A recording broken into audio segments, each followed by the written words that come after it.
les gars et les go. Moi c'est Kevin. Et moi Letty. Vous êtes sur la chaîne Bengon. Générique.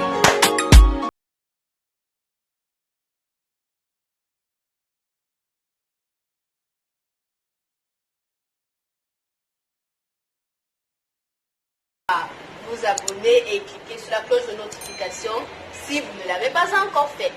La chaîne Bengon consiste à parler des sujets de la vie, les différents vécus de tout un chacun et aussi nos vécus. Et ce qui est très intéressant avec notre chaîne, c'est que on récolte des informations, on fait des enquêtes et on demande des conseils partout dans le monde pour pouvoir vous les transmettre via cette vidéo et nos différentes vidéos. Donc installez-vous bien. Déjà, on aimerait dédicacer cette vidéo à nos petits frères qui ont le bac. C'est pourquoi cette vidéo aujourd'hui portera sur comment s'orienter après le bac. Vous savez, avoir le bac, c'est le rêve de tout jeune écolier, genre pouvoir retirer la tenue, quitter les professeurs et les enseignants généraux qui nous cassent la tête à longueur de journée et surtout rendre nos parents fiers de nous. Mais alors, une fois le rêve devenu réalité, la panique, on se pose mille et une questions, je dirais qu'on est sur le Titanic. Genre, qu'est-ce que l'on va faire, où on va aller, comment ça sera après, qu'est-ce qu'on va devenir et tout. C'est pourquoi on a trouvé bon de vous dire comment s'orienter. Et le premier point est chercher à se faire orienter. Qu'est-ce que c'est que de chercher à se faire orienter? Dans tous les établissements et écoles, surtout ici au Cameroun, nous avons des conseillers d'orientation. C'est possible ici. Sauf que nous sommes trop casse-tête et trop paresseux pour partir les parler. C'est pour ça qu'au finish, ils se retrouvent en train de manger notre argent, un job, sans travailler. Mais bon, c'est pas dans tous les établissements et c'est pas tout le monde qui fait ça. En gros, un conseiller d'orientation nous aide à nous orienter, comme son nom l'indique, à ce qu'on aimerait faire, ce qu'on connaît faire et ce qu'on aimerait exceller dans ça.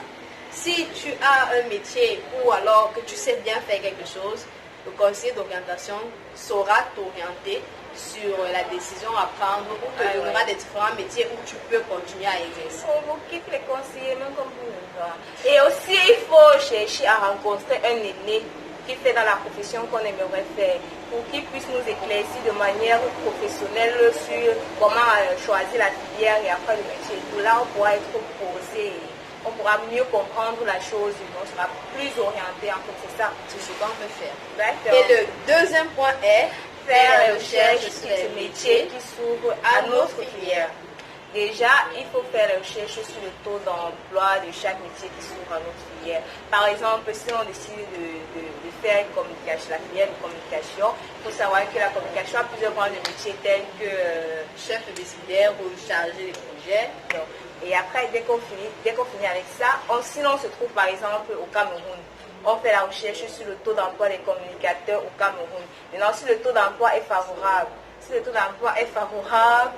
on s'engage maintenant à faire la communication. Parce qu'il ne faut pas aller faire une filière dont il n'y a pas le recrutement dans le pays où on se trouve et après on se trouve en train de faire une formation sans emploi. Et le troisième point est faire les recherches approfondies sur les universités.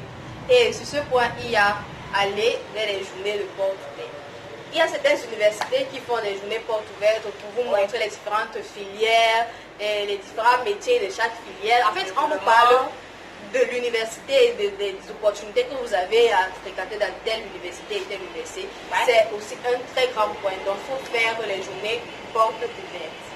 Et dans le cas où des établissements ne font pas les journées portes ouvertes, vous n'avez qu'à descendre sur le terrain, aller toquer à la porte des universités, demander que ici ça se passe comment. Et on ne vous chasse pas, on va vous répondre. Donc partez dans les facultés, vous renseignez suffisamment. Là, ça vous permettra de choisir convenablement soit votre faculté, soit votre université, donc, où vous allez fréquenter en fait. Et vraiment, il faut le faire parce que c'est quelque chose de primordial. Choisir son université, c'est un grand travail. Donc. Mettez-vous à fond. Mettez le cœur. Et le quatrième point est éviter les compagnies malsaines. déjà à l'université, quand on passe le bac, on a la joie, on fait la fête. Tout ce que les parents refusaient de faire, on veut dire on va l'arriver là, on va gâter, on va gâter. En fait, mais c'est ça, il faut vous amuser, mais amusons-nous sagement. Vous voyez, non? Mais il faut éviter, à l'université, il y a beaucoup de fêtes, les pâtés, les ceci, les cela, il y a beaucoup de trucs, vous voyez. Il faut des fêtes abusives. N'abusez pas. C'est pas trop, si tu ne dois pas passer par toutes les fêtes, donc fais ta fête normalement. Il ne faut pas exagérer. Amuse-toi, mais sagement, tu vois. Soyons fidèles à nos dieux, que ce soit musulmans, chrétiens, témoins de Jéhovah. Soyons vraiment fidèles à nos dieux et ne pas signer de pacte. Parce que dans les universités, soyons sérieux, soyons conscients. La vérité, il y en a. Et il y a beaucoup de sectes, il y a beaucoup d'âmes sensibles là-bas, et il y a beaucoup d'âmes vulnérables. Donc, soyons très forts quand on entre dans l'université. Et surtout, n'oublions pas, restons fidèles à nos dieux. Allons juste fréquentons. Donc, tout le reste, ça va. En fait, tout le reste, ça va venir après. Fréquentons d'abord. Le dernier point est la responsabilité. Quand on parle d'université, on devient responsable. Donc, on veut dire l'autogérance.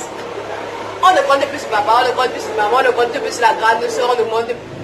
On compte sur soi d'abord. Parce qu'on devient maintenant des hommes, des mecs, des gentlemen et des gentlewomen.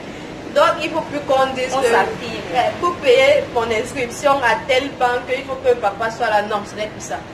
Tu deviens un homme, tu deviens une femme. Tous tes papiers, ce qu'il faut faire. Tu dois compter sur tes parents, tu dois savoir ce que tu dois faire au moment où tu dois faire et comment tu dois le faire. Normalement.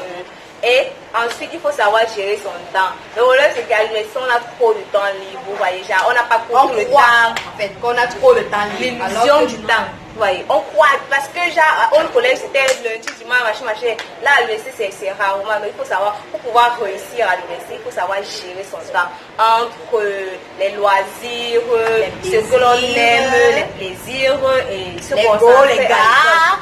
Gérez absolument très bien votre temps. Parce que si vous ne faites pas ça, vous allez choir.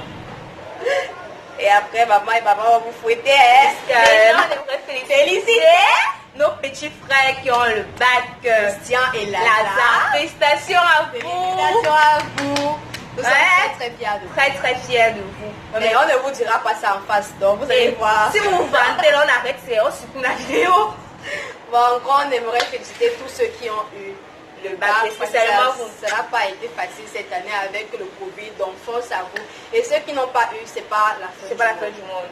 On a déjà échoué et gardez toujours la tête sur les épaules et sachez que lui qui est au ciel là, il a quelque chose de prévu pour nous tous. Ouais, et c'est juste une section, et ce n'est pas l'examen que vous allez jouer, c'est la section 2020. Donc, c'est ça. Donc, comme on disait, on vous souhaite une bonne continuité, beaucoup de bonheur et surtout beaucoup de courage parce que c'est pas facile. Et on espère que cette vidéo vous a aidé, vraiment beaucoup aidé. Surtout, n'oubliez pas de vous abonner, liker, partager tout ce que vous pouvez partager. Et si cette vidéo vous a plu, n'hésitez pas à ajouter les commentaires sur ce que vous aimeriez qu'on parle des différents thèmes et tout. Et surtout, nous vous aimons comme vous nous aimez. Bye bye.